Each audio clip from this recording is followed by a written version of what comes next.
கிருஷ்ணரின் தாய் தேவகியின் சகோதரன் கம்சன். அவனை அழிப்பதற்கே கிருஷ்ணாவதாரம் நிகழ்ந்தது.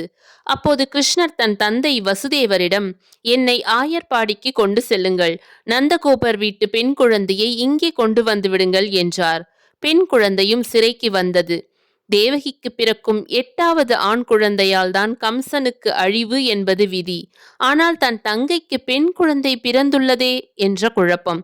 இருந்தாலும் பயம் காரணமாக அதன் கால்களை பிடித்து தூக்கி வானத்தை நோக்கி வீசினான்.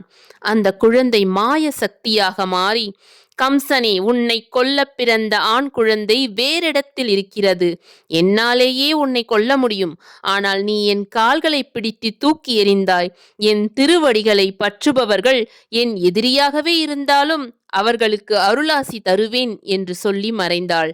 இப்போதும் கோவில் சுற்றுச்சுவரின் வடபகுதியில் சங்கு சக்கரத்துடன் கூடிய விஷ்ணு துர்க்கையை காணலாம்.